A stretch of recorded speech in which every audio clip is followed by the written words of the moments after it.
भगवान फिर कैसे है? जब भगवान है तो फिर तू भी देह नहीं है। गुरु को भगवान जानते हो तो गुरु की देह तो भगवान नहीं है ना। देह तो राम की भी गई, कृष्ण की भी गई, नानक की भी एक दिन लीन हो गया शरीर, कबीर का भी चला गया। तो शरीर तो सब फानी है। थोड़े वक्त के लिए सबने ये शरीर धारण किया है, लेकिन एक दिन ये शरीर सबके मिट जाएंगे। पर गुरु जब आता है हमारे लिए अवतरित होके आता है, तो उसका काम एक ही है कि तुम भी उस आत्म रस को पियो। जो आत्म रस उसने पिया है वो आत्म रस तुम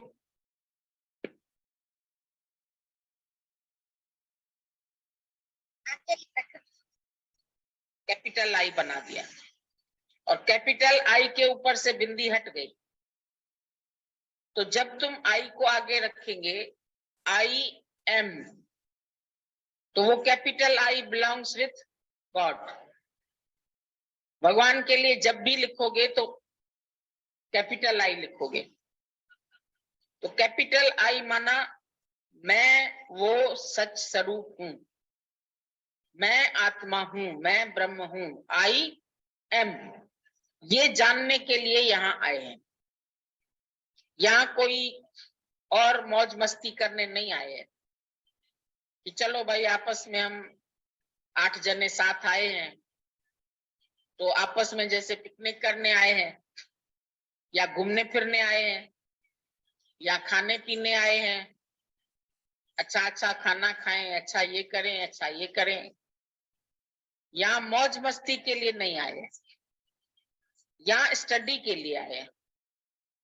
बच्चे हॉस्टल में जाके रहते हैं तो स्टडी के लिए रहते हैं, पढ़ाई के लिए रहते हैं। डॉक्टरी पढ़नी है या इंजीनियरिंग पढ़नी है तो अपना घर छोड़ के दूसरे शहर में जाते हैं जहां उसको एडमिशन मिला। किसी को बेंगलोर मिलता है, किसी को पुणे मिलता है, किसी को बॉम्बे मिलता है, तो वहां पढ़ाई करनी है तो अपने घर से दूर गए, फीस भी भरी। आजकल फीस बहुत भारी है, 1-1 लाख 2-2 लाख फीस जाती है साल भर की। बेचारे माँ बाप तुम्हारी फीस भरते हैं।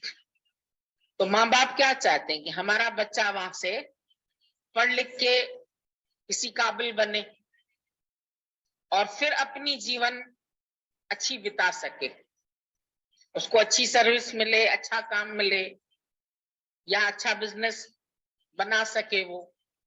इसके लिए माँ बाप बेचारे अपनी कुर्बानी करते हैं, अपना मोह हटा के तुमको दूसरी जगह भेजते हैं, अपना पैसा खर्च के तुम एडमिशन लेके देते हैं, वो इतनी मेहनत करते हैं, और वहां जाकर के लड़के लड़कियां आपस में लव करके शादी कर लेते हैं। तो एम तो ये नहीं था। आपस में फ्रेंडशिप करते करते फिर उनका ऐसा जबरदस्त प्यार हो जाता है, यहाँ आते हैं माँ बाप को कहते हैं पहले तो हमारी इससे शादी कराओ। अरे बेटा तुझे तो पढ़ने भेजा था, ये तू क्या कर बैठा? नहीं सुनता है। तो जो अपने एम से हट गया उसने दूसरा एम बना लिया। अब कराते हो या नहीं कराते शादी, माँ बाप का पैसा भी डूबा, वक्त भी तेरा डूबा, सब कुछ गया। तू शादी करके एक संसारिक जीव की तरह रहने लग। ये पढ़ाई तो नहीं हुई, ये उद्देश्य तो नहीं हुआ तुम्हारा। तो तुम्हारा उद्देश्य क्या है? तुम आए संसार में, तुमने भी यही सब किया, दुनिया वालों से दोस्ती रखी, कोई अच्छा लगा उसके साथ शादी कर ली, फिर तुमने घर बार बसा लिया, फिर बच्चे हो गए, फिर घर हो गया। अभी बच्चे और घर तो हो गया, फिर खिलाओगे क्या उसको? अगर कमाओगे नहीं तो खिलाओगे क्या? तो उसके लिए तो तुमको अपने पैरों पर भी खड़ा होना पड़ेगा ना, अपनी नौकरी करनी पड़ेगी, अपना काम करना पड़ेगा। नहीं तो ऐसा तो है नहीं कि तुमको भी खिलाए माँ बाप, तुम्हारे बच्चों को भी खिलाए, सबको खिलाए बैठ के। तो कहां तक वो तुमको खिलाएंगे? अपनी गोद तो नशा होवे, अपनी मेहनत करो, अपने चक्कर लगाओ, नौकरी करो, काम करो, डॉक्टरी करो, जो तुम सीखे हो अपना हुनर काम में लगाओ। तो यहाँ आते हो गुरु के पास भी, तो यहाँ क्या करने आए हैं? घूमने फिरने थोड़ी आए भाई, चलो लखनऊ घूमने चलते। घूमने फिरने नहीं आए इधर। इधर हम आए हैं अपना आनंद अपने में प्राप्त करने के लिए। अभी तक मेरा आनंद दूसरे में था, पति में था, पुत्र में था, बच्चों में था, घर में था, उनके ख्याल चलते थे, उनके विचार चलते थे। अब गुरु के पास आए तो एम बदल गया हमारा। अब यहाँ हम सच जानने के लिए आए हैं। और सच कैसे मिलेगा? गुरु नानक साहब ने बोला, सच ता पर जानिए जहां हृदय सच्चा हो। जब तुम्हारा हृदय सच्चा हो जाएगा तभी तुमको सच मिलेगा। और हृदय सच्चा मतलब ये नहीं कि तुमको सच बोलते हो। अब सच बोलना कि तुम एक बीमार है उसको बोल दो तुमको 105 बुखार है तो मर जाएगा, अगर ऐसा सच तुमने बोला तो ये कड़वा सच हो जाएगा। और वो आदमी कल मरने वाला आज मर जाएगा, उसको शौक लग जाएगा। ये सच नहीं। वो क्या है? जीवन में ये जानने के लिए आए हम कि सच क्या है और झूठ क्या है। सच आत्मा है, झूठ शरीर है। क्योंकि शरीर बदल रहा है, आत्मा नहीं बदल रही है। आत्मा आद सत जुगाद सत है भी सत, नान कहो सी भी सत। आत्मा की डेफिनेशन ये है। अब तुम्हारा शरीर पहले नहीं था, आदि सत नहीं था ना, आदि में नहीं था, जुगाद में छोटा था। आदि सत जुगाद सत है भी सत, तो शरीर हमेशा तो रहेगा नहीं। तो ये सत कैसे है? ये तो रोज बदल रहा है, रोज बदल रहा है, रोज बदल रहा है, बुढ़ापे की ओर जा रहा है।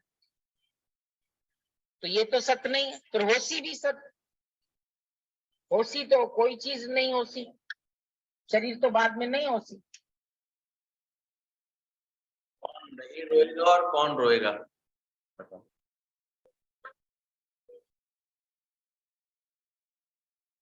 कौन नहीं रोएगा?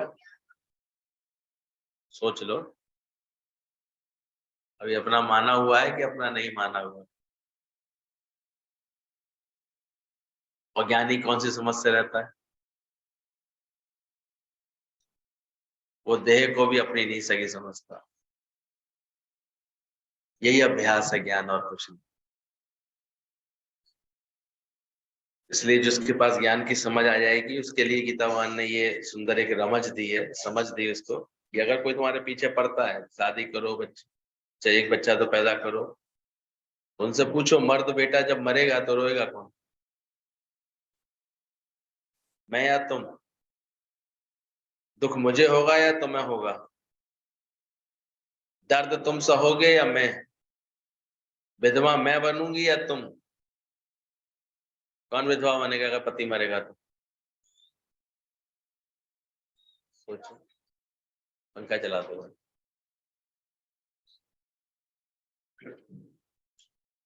ये सब दुख दर्द अपने ऊपर ले ले अगर कोई, तो बेशक शादी करो, बच्चा पैदा करो, भले मोह में भले मोह माया में अटको, पर ऐसी पहले स्थिति बना लेना तो तुमको लगे कि ये सब तुम्हारे दुख कोई और लेने वाला, मतलब तुम्हें नहीं लगने वाली, तुमको ना लगे ये दुख। ऐसी स्थिति बनाओ। मनन किया करो, कोई वचन चला है गीता भगवान ने क्यों बोला है, या तुमको ऐसा महसूस होगा? बंद कराया तो वो चल रहा है।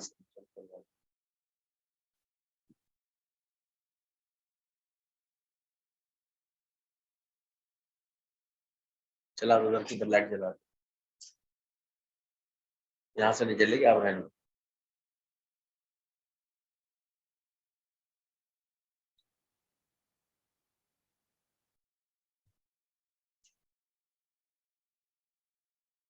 क्या हुआ? मैंने थोड़ी ये जलने लगी तो उसे ये बंद करवा देता। कोई खास बात से कब आना।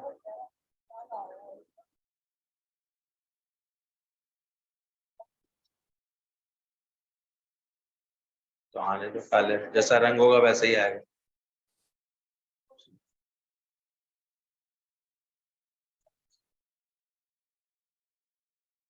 बंद कर दो, उसी को बंद कर दो।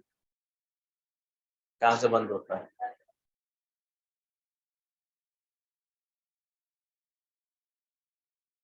वो तो एंगल से किसी से देखोगे तो काला दिखेगा, कैसे देखोगे?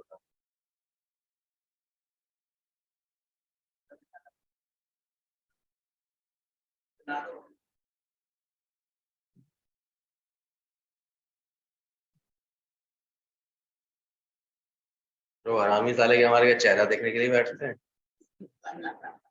ज्ञान नहीं सुनते। भैंस कितनी भी काली होगी देगी तो दूध, उस पर निगाह रखें। पूछ सकते हो, ये अंदर से समझ आ रही है? संसार में रहने की गुरु मना नहीं करता है, पर क्या तुमने ये बात समझ ली? फिर अगर कोई मैं मेरा मरेगा, कुछ होगा, तो फिर कौन कौन रोएगा?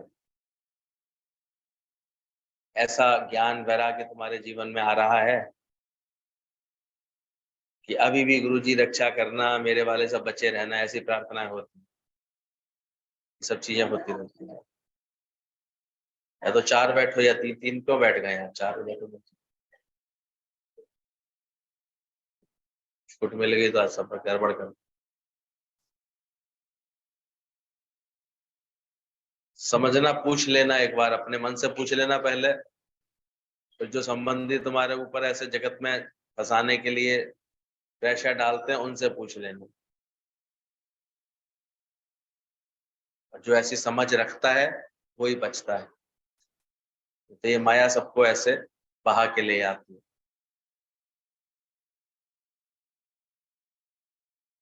वे सब दुख दर्द अपने ऊपर ले लें। राजा ने, संत था एक जवान जिज्ञासु था, वो सन्यासी था। कोई भी ज्ञान की अभ्यास करता है तो बड़ा तेज आ जाता है उसके चेहरे पर। राजा बहुत प्रभावित हुआ जब वो आया, राजा से मिला तो राजा ने पास आया तो राजा ने उसको बड़े सुंदर एक जोड़ी जूती दी भेंट। ये दिल करता है गुरु रूप में कोई आया तो कुछ दें, पर वो वैरागी थे। कहते महाराज मैं करूंगा क्या इसका, आपने जूती मुझे पहुंचाई है, इसका मैं क्या उपयोग करूंगा? बोले आप पहनिए महाराज, इसे अच्छी लगेगी आपके पैर। बोले ये जूती और ये सादा कपड़े मैचिंग नहीं कहाँ से? बोले आप कैसी बात कर रहे हैं, लीजिए मैं आपके लिए बढ़िया शाही जोड़ा बनवा देता हूँ। राजा ने तुरंत बनवा दिया। राजा साहब आपने विचार नहीं किया, ये शाही जोड़ा पहन के, जूती पहनकर मैं उस कुटिया में रहता हुआ अच्छा लग रहा हूँ? बोले ऐसी क्या बात कर रहे हैं आप, मेरे महल में रहिए, यहाँ मैं आपके लिए कमरे खोल देता हूँ, यहाँ पे आके रहिए, कोई कमी नहीं है आपके लिए। राजा के गुरु थे वो, तो राजा ने सब दिल उदारता से कहा। बोले राजा साहब एक बात बताइए कि हमें इस महल में अकेले रहूंगा? बोले ऐसी भी कोई दिक्कत नहीं है, मेरी इतनी पुत्रियां हैं, इतने सब हैं, आप जिसको भी पसंद करेंगे उससे आपकी शादी करा दी जाएगी। बोले वाह राजा साहब आप तो बड़े दयालु, शादी भी करवा देंगे आप। पर एक बात और बता दीजिए मुझे, जो बच्चे होंगे, शादी होगी, बाल बच्चे होंगे, तो हारी बीमारी मरना जीना भी तो होगा उनके साथ। बोले हाँ, वो तो जगत का नियम है, तो होता रहता है। बोले फिर दुखी कौन होगा? अब राजा जो है सोचना पड़ गया, क्या पूछ रहे हैं, ये अजीब सी बात पूछ रहे हैं। दुनिया में तो यही देखा गया है, इसके बाल बच्चे वही दुखी होता है, दूसरा तो जाके उल्टा तसल्ली दे आता है उसे, जो हुआ सो हुआ, धीरज रखो। लेकिन वो पूछ रहे थे राजा से कि फिर आखिर दुखी कौन होगा? राजा बोले दुखी भी आप होंगे। तो बोले महाराज मैं अच्छा खासा सुख में बैठा हूँ, मेरे को दुखी करने के लिए प्रयोजन क्यों किए जा रहे हैं कि जूती दे दो इन्हें, कपड़े दे दो इन्हें, मकान दे दो इन्हें, शादी करा दो इनका, ये करा दो। कौन सी समझ थी? ये एक समझ जब अंदर में आ जाती है ना, तब हम देखते हैं बात बनती है। इसी को वैराग्य वृत्ति कहते हैं कि जब वैराग्य की वृत्ति होती है अंदर में, जब कोई अंदर में ऐसी समझ ले लेता है, खटाई आ जाती है इसको अंदर से, वह कभी दूसरे के कहने पर भूलेगा नहीं। फलाना कह रहा था तो हम चले गए थे, उसके कहने पर हमने ऐसा कर लिया, माँ बाप ऐसा सोच रहे कह रहे थे इसलिए हमने बात मान ली। ऐसे बेतुके के तर्क नहीं देता वो। जिसके पास अपना विचार है वो फालतू किसी के विचारों में नहीं आता। जिसकी अपनी कोई सोच ही नहीं है वो तो हर एक के विचारों में आ जाता है। जो जैसा हाँक देता है वैसा बेचारा करने लगता है, जो जैसा बोल देगा वैसा करने लगेगा। क्या तुम्हारे पास विवेक नहीं था? कोई कर्म करो, कैसे करो, सोच समझ के करना चाहिए कोई भी कर्म। तो बोला जिसके पास वैराग्य की खटाई आ जाती है वह कभी भी दूसरे के कहने पर भूलेगा नहीं। फिर माया में उसके हृदय में तो एक ऐसी चेतना जाग जाएगी कि दिने दुखोना अंधेरे राजी रहे। ये एक निशानी है, ऐसा नहीं कि कोई जो पदार्थों से मिले उन्हें कहीं फेंक देगा वो, पर अंदर से वो ये चेक कर लेगा कि मेरा मन कोई इसमें खुश तो नहीं है। वो अंदर से ये जानता है, इसलिए मिलने पर उसको दुख लगता है और ना मिले परमात्मा की तरफ से तो बड़ा राजी रहता है। दिने दुखोया अंधेरे राजी रहने। वो अच्छी तरह जानता है भगवान तुम बहुत भलाई करते हो, जब नहीं देते हो, देते हो तो फंसाते हो जाकर। ये भगवान तुम मुझे अपने चरणों से दूर करना चाहते हो, इसलिए तुम ये जगत की माया की पदार्थ मेरी इच्छाएं पूरी कर देते हो। और ज्ञान के बाद तो इच्छाएं रहती नहीं, इसलिए कुछ भी मिलता है तो उसको अंदर से खुशी नहीं आती। देने दो, ये वैरागी की खटाई आ जाती है उसके अंदर। वैरागी से सहज त्याग हो जाएगा, उसे छोड़ना नहीं पड़ेगा।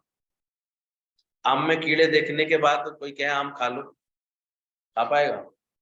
बिलबिलाते हुए कीड़े, अभी बरसात शुरू हो गई, कभी कभी आम काटो तो उसमें कीड़े दिखाई दे जाएंगे, फिर कहे कोई खा लो इसे, ना कीमती आम है, बड़े पैसे से आया है, खा लो। हो गया, अरे छोड़ो, पेट खराब करना है क्या, तबीयत खराब करनी है? कैसे खा सकते हैं, कीड़े नहीं दिख रहे? तो ऐसे ही कीड़े जब दिखने लग जाएंगे तो अच्छे भले आम का त्याग हो जाएगा। ऐसे जिसकी समझ में वैराग्य वृत्ति होगी उसे जगत में क्या दिखेंगे फिर? ये बिलबिलाते कीड़े, ये सब है क्या? ये दुखी दुख तो दिखाई देगा उसे, समझ में आ जाएगा है क्या। सारी दुनिया देख, जरे दुखी जरे सुखी। आज बड़ी खुशी मना रहा है, उसी बात का दुख मना रहा है दूसरे दिन बैठकर। आसक्ति मान रहा है कभी किसी बात की, फिर कभी ऐसे हैरान परेशान हो रहा है। माया मिली तो गर्व करते हैं और माया गई तो रोवन लगाते हैं, माटी का पुतला कैसे न चले। तो ये समझ आ जाती है, और ज्ञान के बिना वैराग्य आ ही नहीं सकता है। कोई सोचे ऐसे ही आ जाएगा, ऐसे नहीं आएगा कैसे। इसके अंदर ज्ञान आता है पहले, इसलिए गुरु के निकट आके बैठ करके ज्ञान का श्रवण बहुत आवश्यक है। वो सुनते सुनते सुनते सुनते थोड़ी खटाई आती है, समझ आती है कि है क्या। जब पता लगती है कि है क्या, जगत है क्या, पॉलिटिक्स है ये तो। जिसको मैं बड़ा अच्छा मीठा हलवा समझ के खा रहा था, जब उसे पता लगा कि ये तो रानी के फोड़े की मवाद और पीप माला जो मीठा हलवा बांधनी देते थे पहले फोड़े के ऊपर, वो है जो सुबह सुबह दासी नदी में बहा जाती है।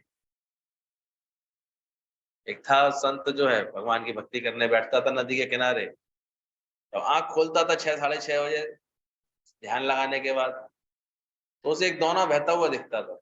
सोचता था वाह भगवान, तूने मेरे लिए सुबह सुबह मेरे खाने का इंतजाम कर दिया, मेरे लिए इतना, भगवान मेरे पे इतना दयालु है। मीठे आटे का हलवा होता था गर्मा गर्म, तो आके बड़ा वो खुश होता। रोज ये सिलसिला चल रहा था 4-5 दिन से। तो थोड़ी उत्सुकता जागी कि देखूं तो सही है कौन भेज रहा है, कहाँ से आ रहा है, कौन ऐसा भगत है मेरा, या ऐसा भगवान का भगत है जो मेरे को ध्यान में रखकर ऐसे बहा देता है। मेरी आंख खुलती तो मुझे सामने दिखाई देता।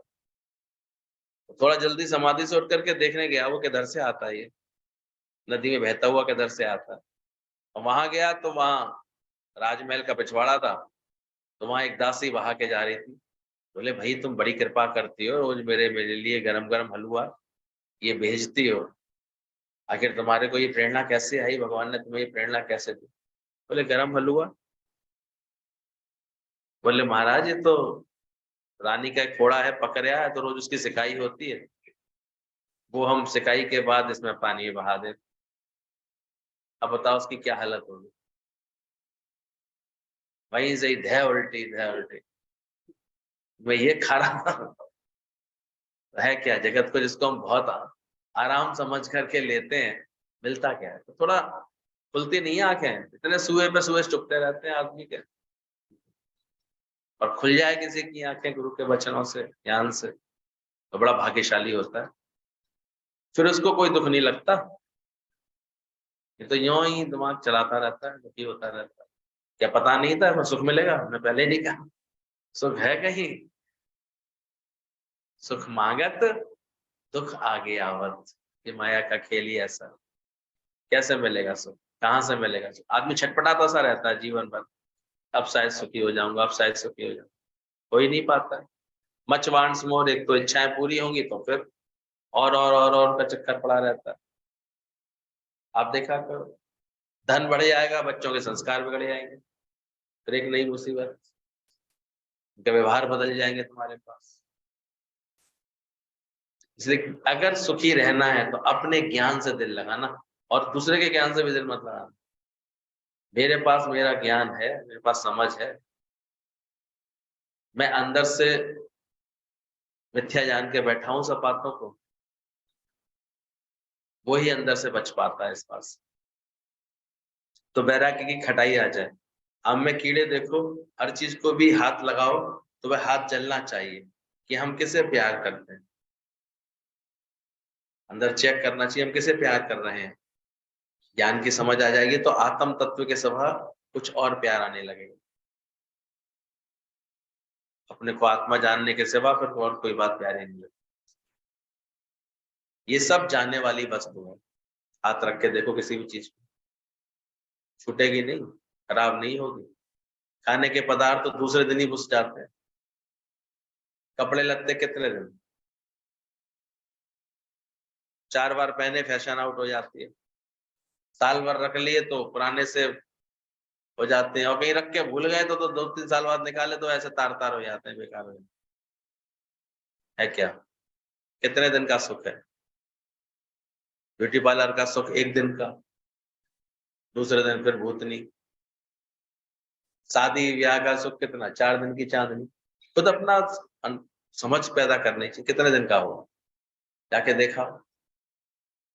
आधे तो दुखी उसी में ही हो जाते हैं जिनके घर में शादी होती है, फाय फाय करते हैं, गला ही नहीं चल रहा। किसी का देखता हूँ हालत ऐसी हो जाती, सबको करते हो। कोई समझदार हो तो अभी अपने शांति में कर लेगा तो कर लेगा, तो बहुत बुरी दुर्गति होती है। मुझे तो इतना तरस सा आता है, बेचारा जो दावत दे रहा है, हम कुछ चख ही नहीं पाए, हम तो कुछ खा ही नहीं पाए। ना किसी रिश्तेदार को इतनी अकल होती है कि खिला दे उस बेचारे को। सब जो है मजे लेने आते हैं दुनिया में। कम से कम सत्संग ही कहीं आता है तो किसी को प्रेम करके तो भी आता है। हमें तो जाते ही कदर होती है, भाई जो इतना इसने दावत दी है, पहले इसको तो कुछ मिठाई खिला दें, इसके तो मुंह में कुछ चला जाए। बेचारा सुबह से कन्यादान लेगा, इस चक्कर में कुछ खा ही नहीं पाया। लगता भी इसी ये खा ले तो अच्छा लगेगा। कुछ ना कुछ उसे मिठाई खिलाकर, ऐसे खिला के, तारीफ करके उसे संतुष्ट तो करके आते हैं। दुनिया में तो ऐसे मुंह बना के क्या किया, कुछ कोई मजा ही नहीं। तो अभी 100 जूते खाए, तमाशा घुस के देखें, आंखें नहीं खुल रही है। जूते पड़ते रहते हैं इंसान को, फिर भी बस सोचता है यही सब। और फिर बड़े मजे से तू भी खा जूते। जूता घर है ना अजीब सुख देने वाला।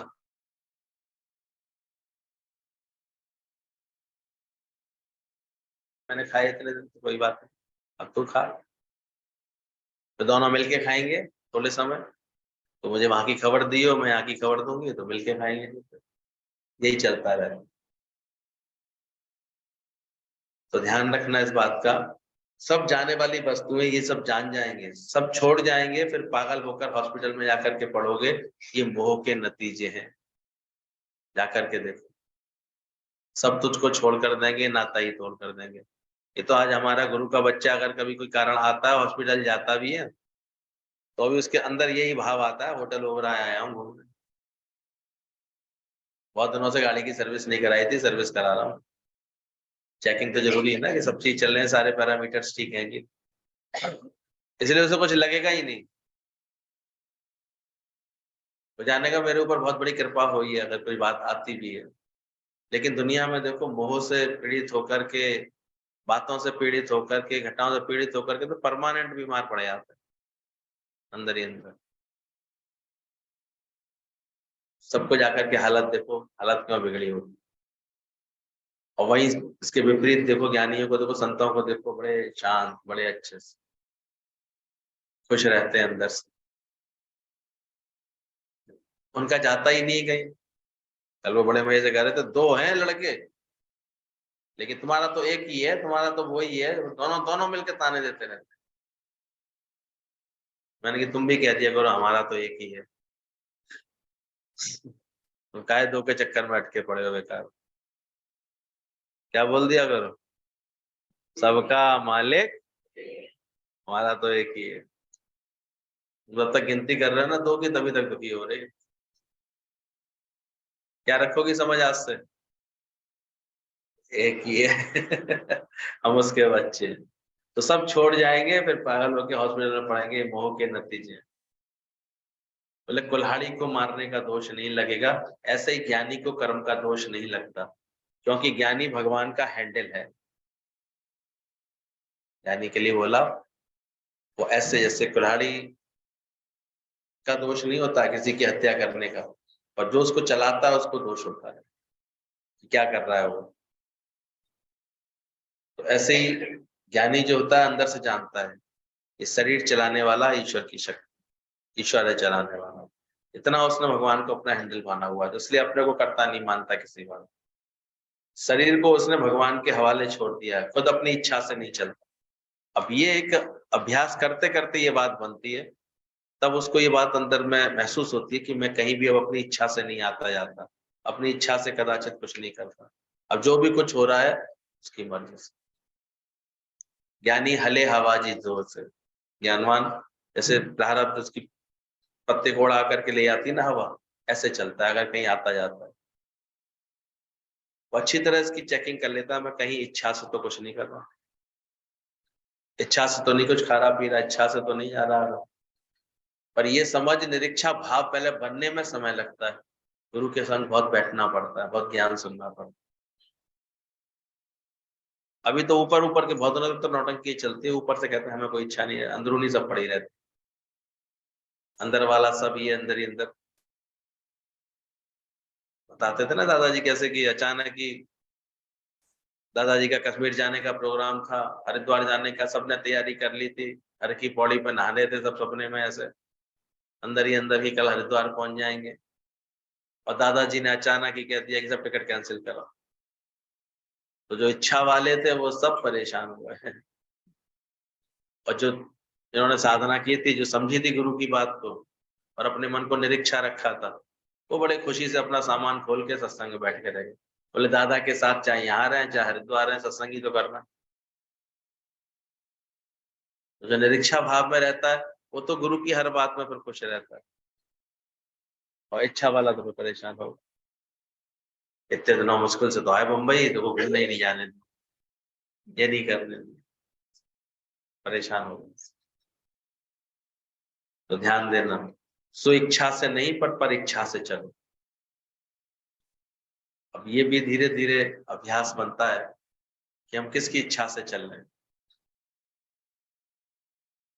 इसलिए गुरु का संग जब करते हैं तब तो ये प्रैक्टिस गुरु कराता है। एक माई आई, देखो गुरुजी हमारे भाई के यहाँ शादी है पर हम नहीं जा रहे हैं, हम नहीं जाएंगे। क्या बड़ी अच्छी बात है, तुम्हें इतना अच्छा ज्ञान समझ में आ गया कि भाई के यहाँ शादी है फिर भी तुम्हारा मन नहीं कर रहा जाने का। कहती है अब क्या जाए, पूछता अब तो है नहीं कोई ढंग से। समझना वो क्यों नहीं जा रही थी, क्या ज्ञान की वजह से नहीं जा रही थी, या उसने क्या महसूस किया था, पूछता तो कोई है, कहाँ पूछते हैं कोई। तो अंदर से चेक करना तुम, तुम्हारी कहाँ इच्छा है कहाँ इच्छा नहीं है, ये भी तेरा मन दर्पण कह रहा है। ऊपर से तो बड़ी ज्ञान की नौटंकी कर लेंगे, देखो अब तो हमारा कहीं जाने का मन नहीं है, पर वास्तविक रीजन क्या है वो समझना। गुरुजी ने फिर खास भेजा, बोले अब तो इसके यहाँ तो ये खास जाना पड़ेगा। जा जाके प्यार करके आओ, जा जा करके ये इच्छा से अनिच्छा से ऊपर उठ। तो बोले इच्छा से नहीं पर परीक्षा से चलो। परीक्षा माना परमात्मा की इच्छा। अपनी खुशी से तुमने व्रत रख लिया, जिस दिन भगवान ना खिलाए, भगवान एक दिन भूखा रख ले तो दोष लगा रहे हो, तो कहाँ परीक्षा पे चल रहे हो। जो परीक्षा शब्द बनाई है वो भी इससे बना है, पर इच्छा, यानी ईश्वर की इच्छा पर हम चल पाते हैं, चल पाएंगे। सो इच्छा से नहीं पर परीक्षा से चलो। परीक्षा माना परमात्मा की इच्छा। चाहना गिरा देती है ब्रह्मपद से जीव को। इच्छा से कर्म करोगे तो फल का इंतजार करना पड़ेगा। ये एक पहचान है। तुमने कोई इच्छा से कर्म किया है तो अब किसकी इच्छा करोगे तुम बार बार? क्या किस पे निगाह रहेगी? फल पे। इच्छा से कहीं जाओगे, देखो हमें आदर सत्कार मिल रहा है कि नहीं, पूछ रहा है कि नहीं, यानी जहां भी रहता है पूरे निरीक्षा भाव में मिलाकर। इसलिए कोई फल की इच्छा उसको नहीं बांधते, कोई कर्मों की आसक्ति, कोई फल की इच्छा उसको नहीं। इसलिए अचानक ही उसके सामने कोई सेवा आए, कोई बात आए तो बड़े खुशी से कर लेता है, क्योंकि इच्छा कुछ है ही नहीं, कोई चॉइस है ही नहीं अंदर, ये करूंगा ये नहीं करूंगा, आज मुझे ये करना था, आज मुझे ऐसे करना था, है ही नहीं। जो एड़बाजी होती है, हटबाजी होती है, वो सब खत्म हो जाती है ज्ञान के बाद, क्योंकि बड़ी आसानी से वो परीक्षा को पहचानता है कि हर घट से मेरा भगवान मोहन की मुरली बज रही है, परमात्मा का ही आदेश। इसलिए कोई कोई उससे अगर सेवा कराए तो भी बड़ी खुशी से करता है, कोई क्या सेवा नहीं करो बैठ जाओ, तो बैठ ही बड़े आराम से। उसको ये भी नहीं है, कोई छोड़ करके जाने का भी कोई इच्छा नहीं है, ना करने की भी कोई इच्छा। तो ये इच्छा गिरा देती है ब्रह्म पद से जीव को। इच्छा से कर्म करोगे तो फल का इंतजार करना पड़ेगा, और फिर उसी से फल निकलता भी है। कृष्ण का दर्शन नहीं है पर विराट स्वरूप कृष्ण भगवान का दर्शन है। जड़ चेतन पत्थर मिट्टी पापी पुण्य काम क्रोध ब्राह्मण कुत्ता, सब मैं ही तो हूँ। यह है सच्चा दर्शन ब्रह्म का। गीता को ध्यान से सुनो। भगवान ने जब उसको अपना विभूति योग समझाया तब यही बात बोली कि हे अर्जुन तू मुझको सब में जा। मैं ही पृथ्वी पे पवित्र सुगंध हूँ, मैं ही पर्वतों में हिमालय हूँ, मैं ही नदियों में पवित्र नदी गंगा हूँ। सब मुख्य मुख्य चीजों में भगवान ने बोला ये सब मैं ही बना हुआ हूँ। मैं ही पार्थ तुझ में, पांडु पुत्रों में मैं ही अर्जुन हूँ, यहाँ तक बोला। भगवान की समझ है मैं ही तो हूँ सब में, और जीव की समझ होती है मैं अकेला। तो बोला कृष्ण का दर्शन ये नहीं है कि हमने गए और द्वारकाधीश जाकर के कृष्ण के दर्शन कराए। तो बांके बिहारी कृष्ण के दर्शन कराए, कराए क्या? वो दर्शन किया तुमने? बस एक मूर्ति की मान्यता कर दी, उसमें देखा है, वो दर्शन थोड़ी हो गया। पर दर्शन ये होता है जब उसके विराट स्वरूप का दर्शन कर। ऐसे तो कृष्ण साथ में था, पर कभी विचार करो जब उसने अभिलाषा रखी कि मैं आपके वो स्वरूप को देखना चाहता हूँ, चतुर्भुजी स्वरूप को देखना चाहता हूँ, तो भगवान ने उसका कौन सा स्वरूप दिखाया? कृपा करके अर्जुन को अपना विश्व रूप दर्शन कराया। ये नाम भी पढ़ा, सारे विश्व में किसका वासा है? तुमने देखा है भगवान का विश्व रूप दर्शन? देखते हो कभी? जितवल देखूं उज्ज्वल प्यारा। तो जब तक ये समझ नहीं ली है गुरु से बैठ करके कि हम उसका विराट रूप दर्शन करें, जड़ चेतन पत्थर मिट्टी पापी पुण्य काम क्रोध ब्राह्मण कुत्ता, सब मैं ही तो हूँ। यह है सच्चा दर्शन सबका। इसलिए समझ का आना ही है वास्तव में दर्शन भगवान का। आंखों से कोई रूप देख लिया वो दर्शन। गए हम भी गुरु के दर्शन कराए, मुंबई गए, बड़ा मजा आया दादाजी के दर्शन कर। ये भी अधूरा काम हुआ, अभी पूरा काम नहीं। पूरा दर्शन उसने ही किया जिसने गुरु तत्व को फिर हर जगह जाना। जड़ चेतन में जो मुझे पहचान लेता है उसने ही सही दर्शन किया। बोले एक शरीर कष्ट का दर्शन कोई दर्शन नहीं, भगवान का दर्शन नहीं है, पर जो सब में देख लेता है भगवान का दर्शन को भगवान करके जानता है। दर्शन या आत्म साक्षात्कार, इन शब्दों ने दुनिया को भटका दिया है। आत्म साक्षात्कार तो हुआ ही नहीं। बहुत से लोग ऐसे भटका देते हैं। हम लोगों के गीता समय, भगवान के समय की बात थी, एक सत्संगी थी, बड़ा अच्छा सत्संग, प्यार करती थी सबको, गुरु की बात बताती थी। कुछ लेडीज उसके पास आके बैठते थे, उनको बड़ा अच्छा लगता था। लेकिन उसने पहले कोई गुरु किया हुआ था, वो आता था उसके पास, साल 2 साल में उसके पास आता। तो वो आया, उसने देखा ये तो कोई सत्संग वत्संग के चक्कर में, तो उसने कहा अरे ये तुम क्या कर बैठी हो, इससे क्या, इससे कोई भगवान मिल जाएगा क्या, ये तुम जो बातें कर रही हो। लोग तो इसको बातें समझते हैं सत्संग, इससे क्या भगवान के दर्शन हो जाएंगे। तुमने आत्म साक्षात्कार तो अभी तक किया नहीं है। बेचारी नई नई सत्संगी थी, समझ नहीं पाई गुरु मुझे कोई आत्म साक्षात्कार कराएगा। तो कहते थे वो उनको, उसको समाधि में बैठा देता था। अब तुम्हें लाल बत्ती दिखाई दे रही है, अब तुम्हें हरी बत्ती दिखाई दे रही है, अब तुम्हें पीली बत्ती दिखाई दे रही है। अब बार बार कोई बोलेगा तो फिर वैसा दिखने लगता है।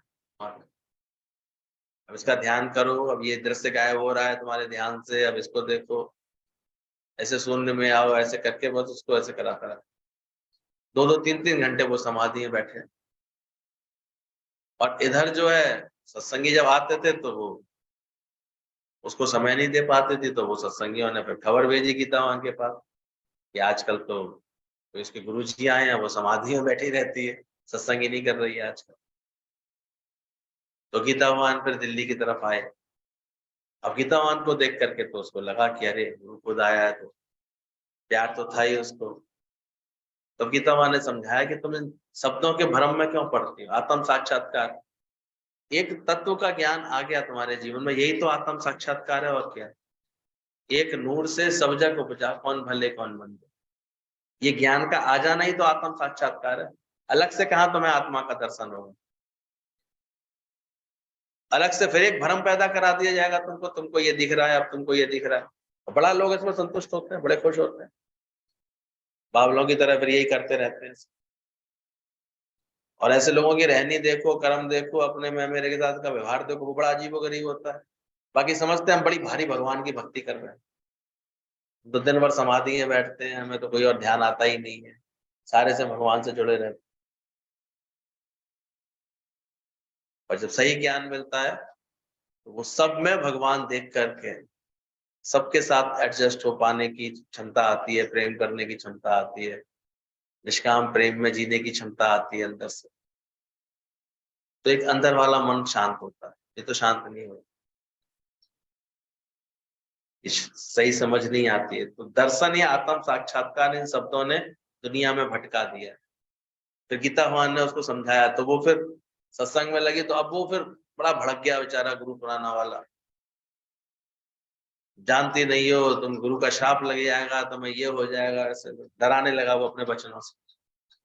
तो गीता भगवान ने कहा अपने गुरु से आकर के बोल के आओ, गुरु मेहर करे या कहर करे, उससे केवल इतना पूछ के आओ। उसको भी हिम्मत आ गई थी, आके बोलती, बोले आप ये बताइए, गुरु तो कह रहे हैं अपने आप को, सच्चे गुरु का क्या काम है, कहर करना या मेहर करना। तो ही चुप होकर के अपना बोरिया बिस्तर समेट के चला गया। बोले इसको तो सही बात समझाने वाला कोई आ गया। बाद में ड्राइवर ने भेद खोला, बोले आपको तो समाधि में बैठा दिया जाता था ये, और पीछे ये कभी मार्केट ले चलो, मुझे यहाँ घुमाने ले चलो, पिक्चरों में आके बैठता था, ये करता था, और यहाँ तक कि आपकी लड़कियों पर भी इसकी गलत नजर थी। तब उसकी आंख खुली कि ये सब जो चक्कर में पड़े आते हैं ना, वहां में मिल क्या रहा है, इन सब बातों के कारण मिलता क्या है। जब सदगुरु मिलता है तो हमें सही बात समझाता है। सच्चा दर्शन, कौन सा दर्शन करना, विश्व रूप दर्शन, ये कण कण में बसे भगवान, जर्रे जर्रे में है झांकी भगवान की, पर किसी सूझ वाली आंख ने पहचान। ये सच्चा दर्शन गुरु करा देता है, ऐसा आत्म साक्षात्कार करा देता है। एक शरीर कष्ट का दर्शन कोई भगवान का दर्शन नहीं। दर्शन और आत्म साक्षात्कार, इन शब्दों ने दुनिया को भटका दिया है, भ्रम में डाल दिया है। समझते हैं कि बाहर भगवान का दर्शन होगा। गुरु ने दर्शन कराया है तुम्हें भगवान का? गुरु नानक देव के समय में भी एक जो थे, बड़ी ध्यान समाधि लगवाते थे, वो भी ऐसे आए थे अपना बहस करने के लिए उनसे, जब तक भगवान के दर्शन ही नहीं किए तुमने तो ये तुम्हारे ज्ञान ध्यान से क्या मतलब। ठीक है, बोले दिखाओ, आप कराओ, कैसे दर्शन करा रहे करते हो आप। वो समाधि लगा के बैठ गया। सच्चे गुरु के शिष्य ने चुपचाप उसके सामने एक दक्षिणा का लोटा रखा रहता था। ये नौटंकी करता ही इसलिए था कि लोग उसके प्रभाव में आकर के मत दक्षिणा डाल जाए। जब वो समाधि बैठे तो लोग समझते थे बड़ा महात्मा है, बड़ा ये भगवान से देखो जुड़ा हुआ है। उसके लोटे में दान पात्र समझ डाल जाते थे उसके। वो अंदर ही अंदर तो समाज बैठा हुआ था, पर अंदर अंदर चिंतन में था कि आज तो अच्छे लोग आए हुए हैं, अच्छी दक्षिणा मिलेगी। और उसने उठा करके वो लोटा जो है छुपा करके उसके पीछे ही रख दिया। आँख खुली, सबसे पहले ध्यान तो वही आता है, मन जहाँ पड़ा होता है। धन में ही मन था तो ये लोटा कहाँ गया, मेरा लोटा कहाँ गया, लोटा कहाँ गया? वो कहता है महाराज, आप अभी शिवपुरी की, ब्रह्मपुरी की, आत्मपुरी की बातें कर रहे थे, लोटा नहीं ढूंढ सकते? देख लो आंखें बंद करके, फिर से लोटा कहाँ गया, लोटा कहाँ गया कर रहे। अपने पीछे रखा लोटा तो दिख नहीं रहा है, बाकी बातें करते हैं मैं आत्मा का साक्षात्कार हो रहा है, भगवान के दर्शन हो रहा है। तो गुरु ने आकर के ये भेद खोले, इन बातों से बचाया। हम समझते हैं बाहर भगवान का दर्शन होगा, कोई लाइट दिखाई देगी, पर वह मैं ही हूँ। दर्शन या साक्षात्कार किसका करूं? जहां दृष्टा दर्शन दृश्य सब मैं ही तो हूँ। जब ये समझ आ जाती है, मूर्ति में भी तू, फूलों में भी तू, तुम्हारा भी प्रभु तुम्हें कैसे चढ़ाऊं, तुम्हारा ही प्रभु मैं तुम्हें कैसे चढ़ाऊं। तभी अद्वैत का समझ आती है और ये भाव निकलते हैं अंदर से, अजब अंधेर है जग में तुझे कैसे रिझाऊं। चढ़ाना फूल कुछ तुझको, तेरा अपमान करना कि तुझी को तुझ पर कैसे चढ़ाऊं। तो सारी दुनिया को रोशनी दे करके बैठा है, तेरे आगे एक दीपक जला करके मैं अहंकार करूं मैंने भगवान के लिए दीपक चढ़ाया? तेरे से सारी पूरी वनस्पति फल फूल रही है, इतनी हवा चल रही है, वहां चमर क्या डुलाऊं तेरे ऊपर। तो अजब अंधेर है जग में तुझे कैसे रिझाऊं। ना मस्तक है ना पेशानी, कहां पर चंदन लगाऊं, कहां टीका लगाऊं। सब जगह जब तू ही बसा हुआ है तो मैं किसी एक स्थान पर लगा करके क्या कहूँ भगवान मैंने तेरे को चढ़ाया।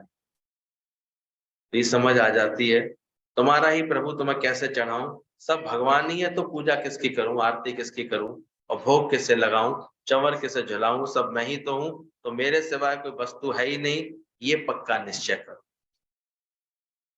ज्ञान के बाद देखो तुम्हारे अंदर में ये निश्चय आ रहा है कि अभी भी द्वैत के कर्म होते चले आ रहे हैं। अंदर की निष्ठा पक्की नहीं होगी, करते रहो, हमें तो कुछ। तुम्हारे अंदर पूरी जो ज्ञान की निष्ठा आनी चाहिए, आत्मनिष्ठा, और आत्मनिष्ठा नहीं आती है, इसीलिए हम देखते हैं चित्त अभी कभी राग के अनुसार कर्म करेगा, कभी द्वेष में कर्म करेगा, भेद के साथ कर्म करेगा, कभी तेरे मेरे के साथ कर्म करेगा। वो इस तत्व का आनंद ले कब पाएगा बेचारा, जब तक ये नहीं समझेगा सब मैं ही बना हुआ। तो गुरु ही हमको इसका अभ्यास कराता है। तुम किसी को डरा कर उसका खून चूसते हो, नौकर का, बहू का, अपने से कमजोर मनुष्य का खून पिया है, बाकी खाना पीना पवित्र है, उससे कोई तो पवित्र थोड़ी हो गए। ज्ञानी से खाने पीने का कोई ताल्लुक नहीं है, ध्यान रखना। ज्ञानवान इन सब बातों में नहीं उलझता। कहती तो थी मैं तो बड़ी वैष्णव हूँ, प्याज भी नहीं खाती, ये भी नहीं खाती, तो बड़े वैष्णव है। गीतावान ने उससे कहा एक बात बताओ, बहू शादी होके आई आई थी तो कितने किलो की थी? बोले तब तो ये 60 किलो की। बोले अब ये 40 की कैसे हो गई, इसका खून किसने पिया? भाई तू प्याज तो नहीं खाती, अंडे भी नहीं खाती, लेकिन इसका इसका इसका कौन खा गया? तेरा क्रोध, तेरा गलत व्यवहार कौन खा गया? नौकर नौकर सूखता है आ रहा है, कौन खा गया? सोचिए, अगर घर का वातावरण ऐसा बना लेते हैं हम, कलेश वाला, क्रोध वाला, ऐसा वाला, तो देखो फिर जो थोड़े से कमजोर स्वभाव उनके खून सूखते हैं। वो सावधान करता है इसलिए। तुमने किसी को डरा करके उसका खून चूसते हो, पीते हो, नौकर का या बहू का, अपने से कमजोर मनुष्यों का खून पिया है, अब देखा करो। बाकी खाना पीना तुम्हारा पवित्र है, ज्ञानी ज्ञान से खाने पीने का कोई ताल्लुक नहीं है। बस हाँ इतनी समझ है, किसी जिसका खाता है वो, तो उसके आगे उसके मुंह खाएगा तो आंख लजाएगी, इसलिए ज्ञानी किसी का नहीं खाता। उसे अंदर एक इल्म होता है कि मुझे परमात्मा खिलाता है। इसलिए ब्रह्मज्ञानी कदाचित किसी को भी कुछ कह सकता है, कह पाता है, इतनी हिम्मत होती है, क्योंकि वो कभी इस भ्रम में नहीं रहता कि मैं तुम्हारा खाता हूँ। ये सच्चे सेवक मुझे खिलाते हैं तो मैं इनसे बिना कुछ नहीं कह सकता हूँ। अगर खाएंगे किसी का तो आंखें लजाएंगी नहीं। आप देखो, कोई सोचता है हम बार बार कभी मिठाई ले आए, कभी कुछ ले आए, रिश्वत से चढ़ाते रहे। लेकिन जिस दिन हम देखते थे गुरु जी को आती थी, ऐसी उसकी गर्दन उड़ाते थे, उन्हें कुछ नहीं, बोले हमने तेरा थोड़ी खाया है कमरा, खाते हैं भगवान का, हमें निराकार परमात्मा कहलाता है, बुलाता है। तो ज्ञानी किसका खाता है? आप लोगों को विचार आता है अपने खाते पीते समय, किसका खा रही है? नहीं तो ये जो कहते हैं ना, मुख खाता है और आंख लजाती है, ये पाप है, फिर लिहा जाएगा। फिर गलत बात हम किसी की सह पाएंगे अपने, अरे छोड़ो, क्या करें, कैसे कहें, घर के हैं, अपने हैं, सही न्याय कर ही नहीं पाते। जहाँ मोह होता है ना, वहां देखो तुम्हारा वहां निर्णय बदल जाता, बात बदल जाती। कल बड़ी अच्छी बात पता लगी, ये जो मोह के कारण चुपचाप चुपचाप दाल में सब्जी में घी डाल के खिलाते हो ना बच्चों को, वो पता है हिसाब किताब कैसे पूरा करते हैं? जब तुम मरोगे तो आधा कनस्तर कौन चढ़ाता है?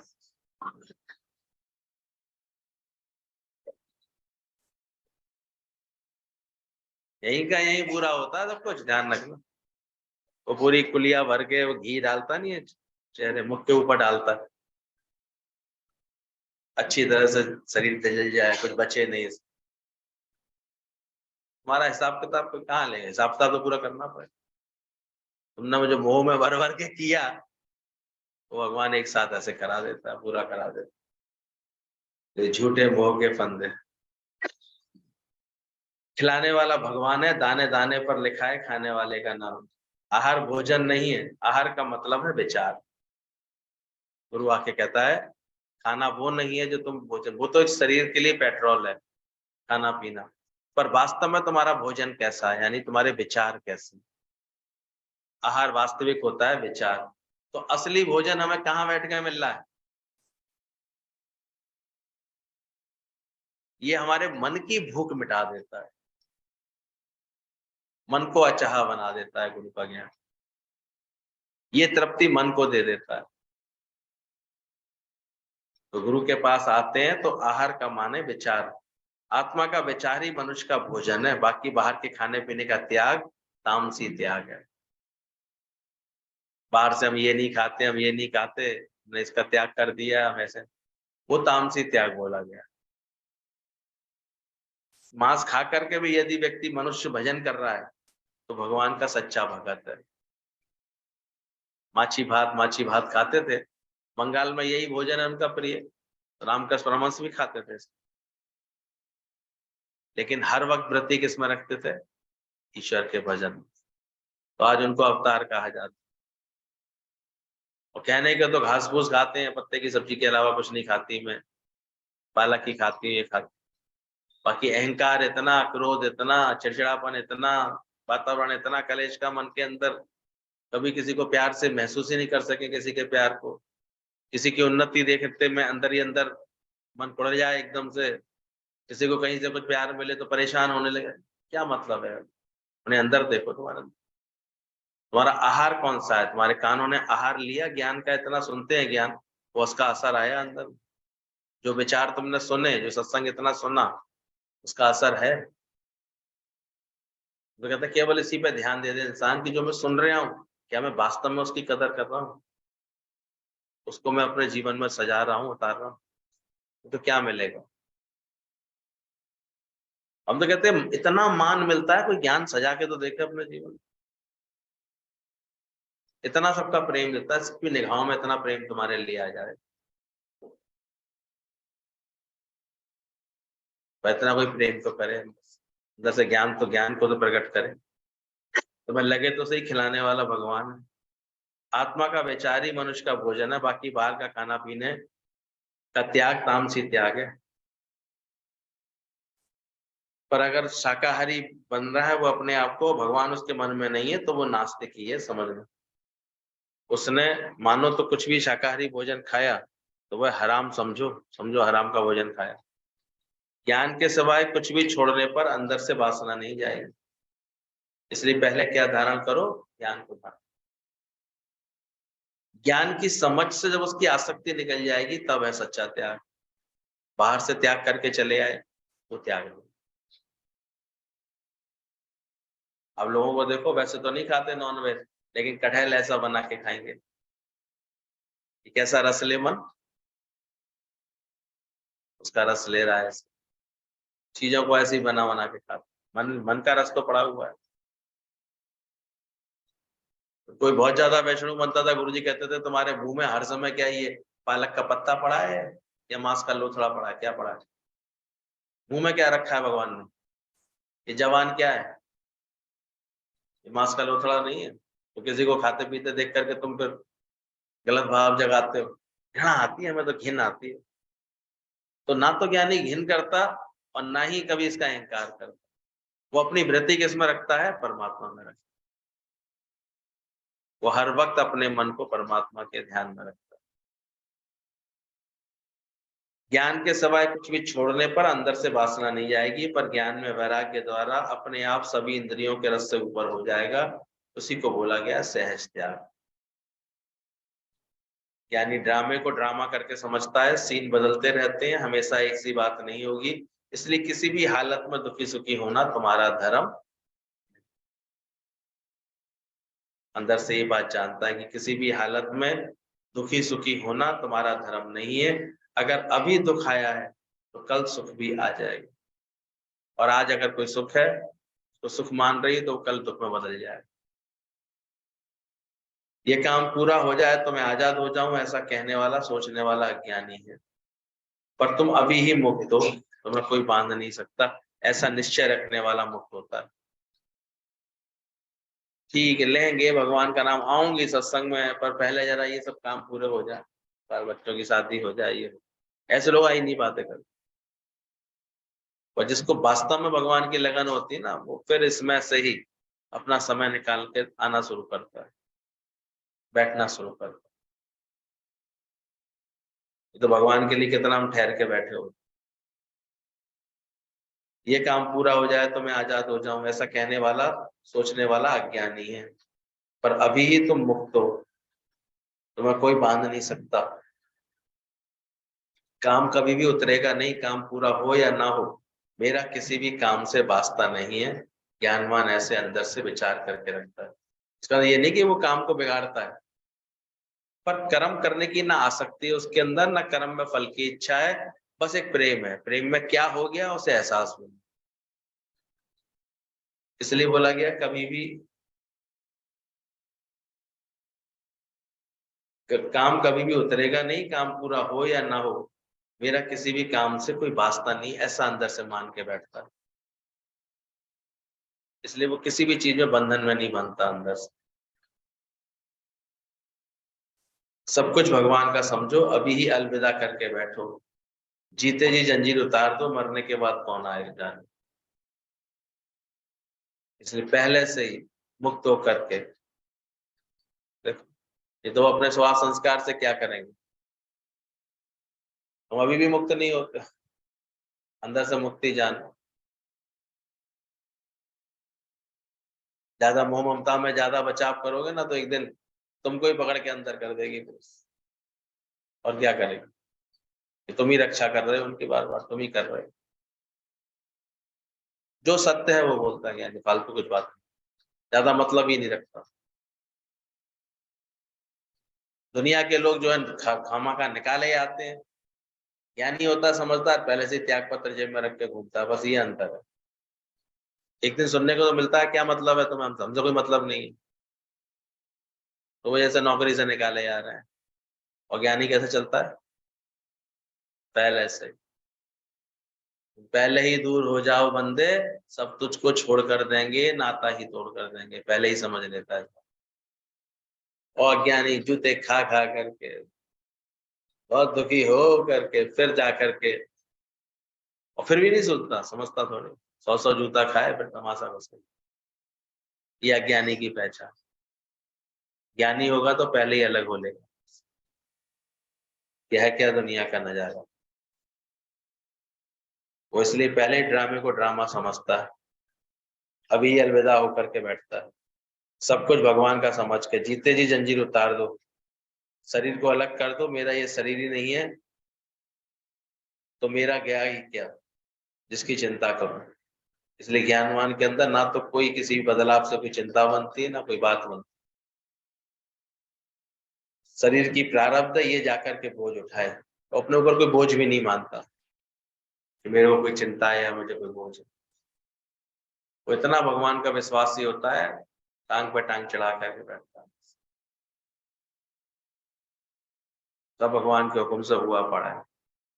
मैं आत्मा हूँ, शरीर गधा है, सब ये बोझ उठाएगा, मैं तो ड्राइवर हूँ।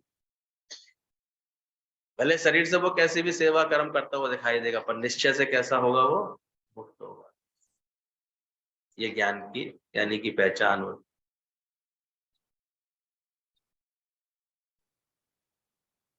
समझ रहे हैं बातों को, क्या क्या समझ में आया इस लेटर में? किस इच्छा, कौन सी इच्छा से चलेंगे?